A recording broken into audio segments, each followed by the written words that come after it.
Well, thank you very much, Mrs Ibukun, for coming to the Ausso Leadership Academy. My pleasure. The delegates were deeply inspired, as I was, by your share. Thank you. And would like to ask your experience of the Ausso Leadership Academy. It's your first time here. Sure. Well, I think it's very fascinating what you're doing, and is inspiring and encouraging that you have chosen to make such a huge sacrifice in order to build other leaders for Nigeria. We need a lot of credible leadership, both at private and public sector level. And though you might think these are generally private sector leaders you are building, but I think that the best kind of public sector leadership are those who have had some private sector experience as well. Changes their mindset.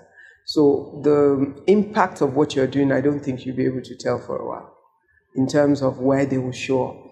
But it's a great thing to put your resources and your personal time and energy and your network into creating value for other people. Well done.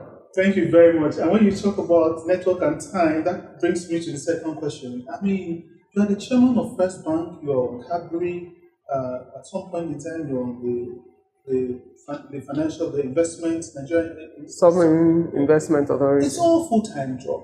And yet you give of your time to come and share. What made you accept to come and inspire the class? Well, for me, it's if you have made the sacrifice of this, it's collective responsibility for all of us.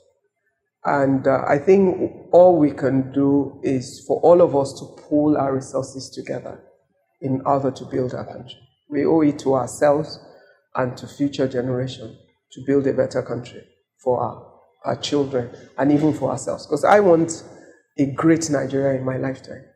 And so in every way that we find an opportunity to add to the process of building that, I think is the right way. And so it's the least I can do to support what you're doing and the lives you're trying to build. And then we have a lot of us that maybe can afford it to have taken our children out to gain exposure and knowledge and hopefully come back. But yet, we are the same ones that tell our children when they finish, don't come back, oh, there's nothing here for you. What is your advice? A lot of people are watching you now. What's your advice to these parents and those that are out there? For me, I consider it another generation of slavery. Because if we work so hard in an environment where there's still many people in need, and we take our hard-earned income from Nigeria, from the resources of Nigeria, to send our children to be educated in other countries, we then decide that even though we have used the resources of Nigeria to empower our children, that the talents and the knowledge they have gained should only be used to better another country. Then we're of all men foolish, because at the end of the day, our country will never become what we need if the best of our resources are being outsourced to other countries for their own benefit. Personally, from when my kids were young, they were very clear that you can have the best education anywhere in the world you want, but you will come back to Nigeria, because I will not work in order to help build another nation.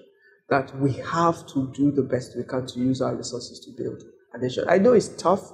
I understand the pain and the difficulty for some parents, but in reality, if we don't make the effort and make the sacrifices too, where we need to, we'll never have a better nation. I have two sons who are already out of school, and they're both back in Nigeria. They did not work for one day abroad. That's my rule in my house. You come back. This is a very important line in the message. Regarding people that are out there that are thinking about mentorship, would you recommend the Ausso Leadership to them, that maybe they should come? Without a doubt. Based on your antecedents and the type of people that I've seen in the class today. Because, one of the values you're creating that you might not put a high price on is the network effect of the collection of each class.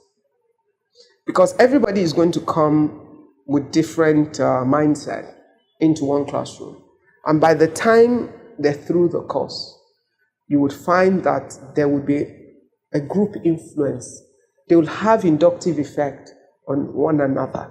And that strengthens them. And then each one of them will go and influence other people. That is the real power of, it's like training the trainers. That's what we're doing with stuff like this. So yes, I will recommend at any time, because as a nation, we need a lot of Nigerians to champion different sectors. People who have proven themselves in different sectors to step out and say, okay, you know what? I've learned these things. I know a bit of this. I can at least move other people along. And if we have 1 million Ausso centers right now, it will not be too much. This were 200 million people. It's a lot of people. Thank you very much for your inspiration. Thank you for your time. And thank you for sharing with those that couldn't be here. My name is Austin Okere. I'm the founder and entrepreneur in residence here at the Ausso Leadership Academy. We set up this academy to be the mentors we wish we had and to give the advice to people that we wish we were given. Thank you very much, Mr. Austin. My pleasure.